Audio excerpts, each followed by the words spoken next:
program and also about the embassy that they're. Well, before we get to the U.S. component, I just want to give some background on Lebanon itself. Okay. Right? Because where does Lebanon fit into the Israeli project? And I'll talk about the U.S. project because they're the same thing.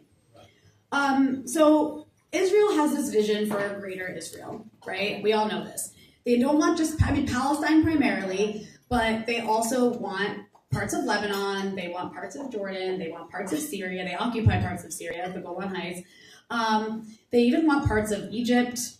They want parts of Iraq. They want a piece of everything, right? And that's well documented even way before October 7th. Well, like back in before 1948. Yeah. And Lebanon is a bit important to understand this context because when the French and the British decided to carve up the Middle East, because that's what colonialists do, they think everything belongs to them, they carved out Lebanon as a Christian country. It was supposed to be a country run by like a small ruling class Christian elite that would kind of be in the image of the Jewish state next door. And people in Lebanon were not in favor of this, but of course there was a small group of people who did want that, right? And their I guess acolytes exist in Lebanon today to some degree. So the idea was to have like a Christian Lebanon, a Jewish Israel, and like, a bunch of other sort of sectarian states across the region. That's how, imperialism works, divide and conquer. It wasn't able to do that because there's always been resistance to this project in Lebanon. And I'm not going to go too much in the history of that, but I do want to say that even before Hezbollah existed, and Hezbollah exists for a reason, and that's where I'm getting to, there were repeated invasions of southern Lebanon. I mean, my mom, who's in the audience right now, she's wonderful. I love her so much. She was telling me like a few weeks ago, because she grew up in Lebanon, and how like in the 60s, the Israelis would just, whenever they felt like it, they would come into the south, take what they want, kill who they wanted, and leave. Like it was nothing. Lebanon had no protection. And that was the norm. And the people of the South were quite oppressed. It was like a sort of peasant class of farmers in the country. I mean, a lot of Lebanon is like rural people in mountains and villages. But there was repeated invasions. There was a big one in 1978 during the Civil War. And there was another huge one. The famous one is 1982. And there was a civil war going on in Lebanon because people have different interpretations of what happened. As a leftist, and as somebody who thinks I'm right, my view of the civil war in Lebanon is that it was an attack, and I mean this is actually true, it was an attack on the Palestinian resistance in Lebanon, and on the Arab left. You had the PLO based in Lebanon. I mean, obviously the Nakba created refugees everywhere, including in Lebanon, Palestinian refugees, who, like any other refugees, wanted to go home, and when they weren't allowed to go back home, they started organizing themselves, arming themselves, so they could forcibly go back home. And they did that from Lebanon. So we had armed Palestinian resistance groups in Lebanon, and Israel wanted to get rid of them because Israel, that's what it's doing now, is also getting rid of resistance. You also had, Zain, you know this better than I do, even though you were just a kid during the Civil War.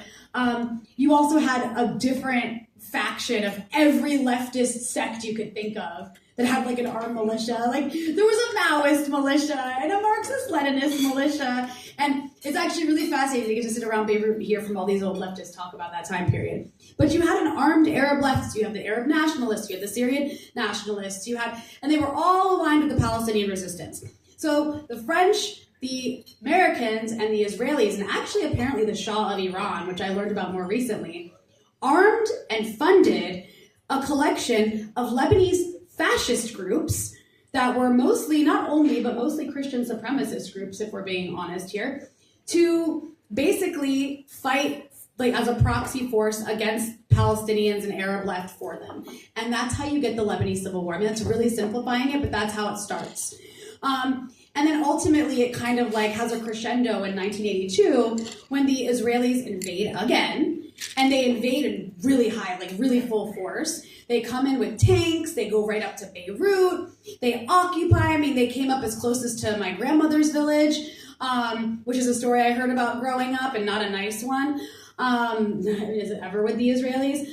And they actually imposed a siege on Beirut. They killed somewhere between 20 to 30,000 people in the course of a couple months.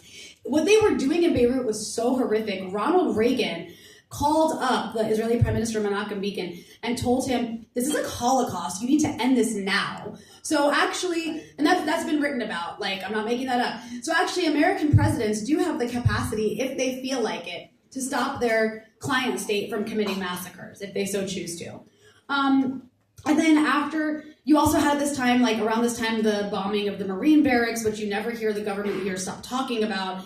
And they're very upset by that. They make it sound like it was some big act of terrorism. But the reason that Ronald Reagan sent the U.S. Marines to Lebanon was to help the fascists who were fighting alongside the Israelis and killing people. So they came to a country, and the people of that country bombed them. You can be upset about that, but that's actually the opposite of terrorism, because when a military force comes into your country, it's well within your legal right to attack an aggressive military force that has come into your country.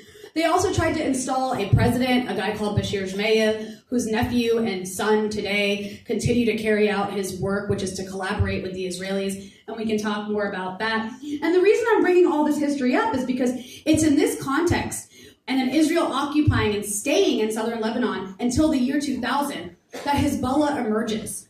They've killed the Arab left. They forced the Palestinian resistance out of Lebanon, the PLO. In fact, this is why people don't like to surrender to Israel. The PLO essentially surrendered, put down their arms, left Lebanon, and went to Tunisia. And you know what happened after that? After the Americans gave them guarantees that we won't harm any of Palestinian refugees, the Israelis oversaw a Lebanese fascistic massacre of 3,000, mostly women and children, in the Sabra and Shatila refugee camps. So that's what happens when you surrender to Israel. And Shias, and Lebanese Shias. And it was mostly women and children. A lot of the men were forced to leave. So that's what happens when you surrender to Israel.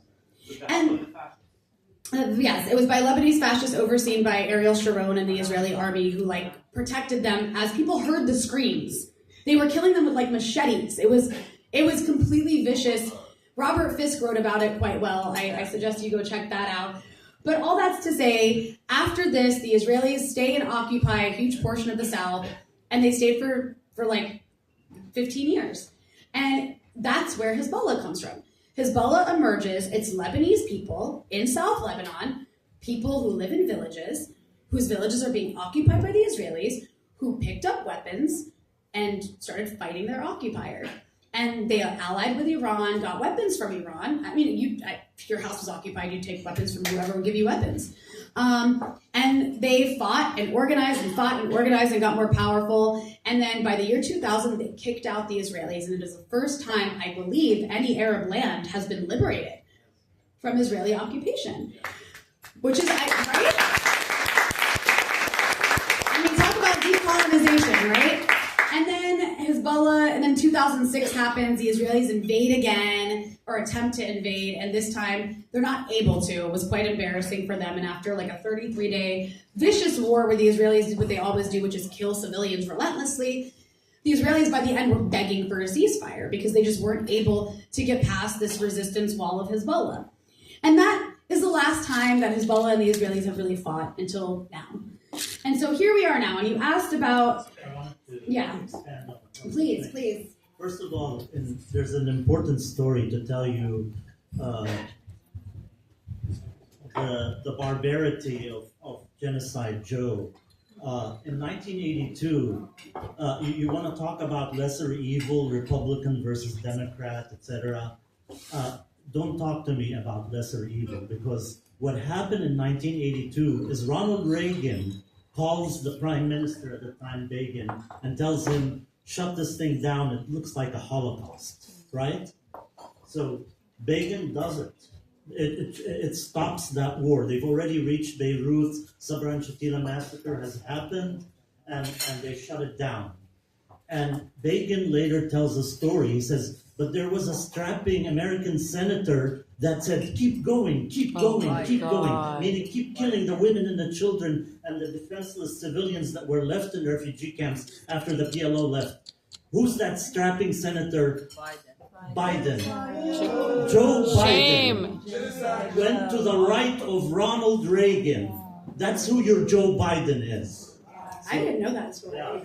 And I want to tell you another thing is, you want to talk about, that Hezbollah was as if it existed all the time. It existed as a reaction of the 1982 invasion. In fact, I just told you a story about us chasing my mother's body into South Lebanon in 1982, right? And at the time, what I was surprised at, I don't know if I ever told you this, Rania, but what I was surprised at is the southern Lebanese were welcoming the Israelis at the time because they were tired of war. There was a civil war that has been waging since 1982. The Palestinians and the Israelis were the Palestinians would try to do operations to liberate their land, and the Israelis would carpet bomb Lebanon, and they were just tired, and they thought, oh, this is the end. So they were actually like welcoming the occupation. Maybe this will end. Maybe we can go to our land because it's a rural area and plant and do whatever we need to do. And what happened? The Israelis treated them like they treat the Palestinians, and out of that came out the most powerful guerrilla in the world that exists today, named Hezbollah. That's how it was formed, because they beat the hell out of them for years. These people that welcomed them turned against them and became their nemesis, their biggest enemy, and the first Arab army to defeat them twice, in 2000 and in 2006, and hopefully again. Inshallah. I think it's really important to understand, because when we think about the occupation in the West Bank or in Gaza, that's what they did to Lebanon. That's what they did to Lebanon. That's why we have this resistance group called Hezbollah. And then I want to bring in the U.S. element, because you were asking how this is a U.S. war.